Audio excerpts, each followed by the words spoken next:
Hi, writers. Oh, also, also says hi. So today we are going to read a new story.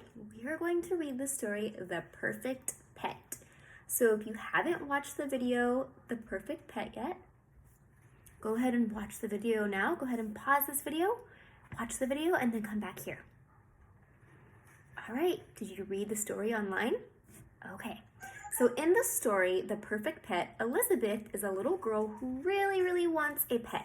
But her parents are thinking, we don't think a pet's a good idea.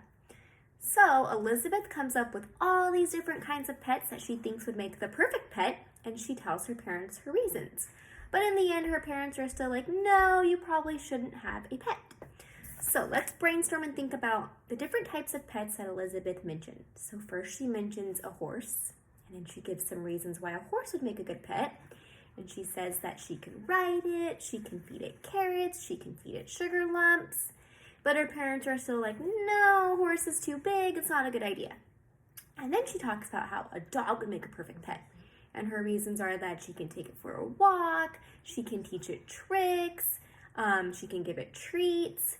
But her parents are still like, no, Elizabeth, we don't want you to get a pet.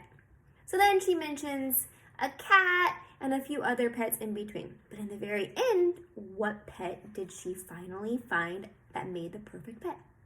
Which one was it? Yeah, she ends up choosing a bug as her perfect pet. Isn't that crazy?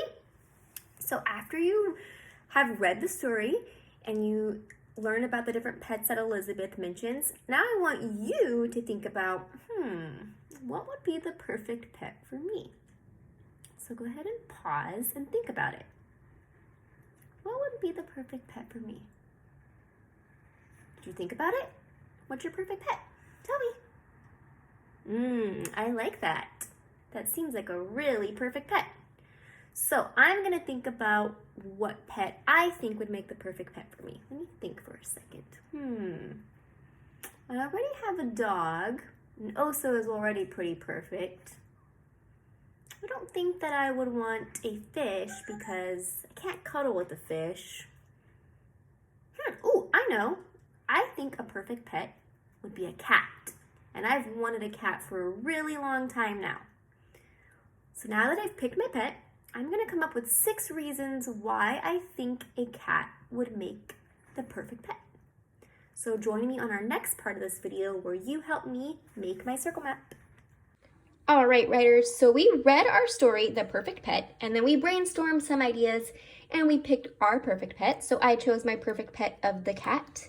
And now I'm going to choose or come up with 6 reasons why I think a cat would make the perfect pet. How many reasons? 6. Okay, so you're going to choose 6 reasons as well on your circle map. So my very first reason, and one thing I know about cats is that cats are really clean. They always lick themselves clean. You don't really have to give cats baths as often as you have to give dogs a bath, and my cat would stay inside. So for the most part, my pet cat would stay super clean. Another reason why I think a cat would make the perfect pet is that they're super quiet. They don't bark really loud like dogs. Sometimes they meow, but even when a cat meows, you can't hear it from far away. So they're a pretty quiet cat, or pretty quiet pet.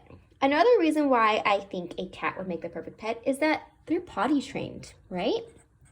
So unlike a dog, you don't have to take your cat out to go to the bathroom when they need to go. They just go in their litter box and they go potty in there.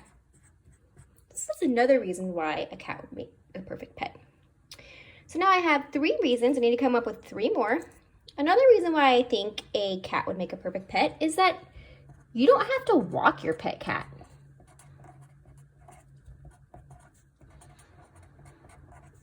So every day right now, about every 4 hours, I have to take Oso outside and I have to walk him and he has to get his exercise and he has to go outside to use the restroom. But for a cat, it wouldn't have to go outside. So you never even have to walk your pet cat.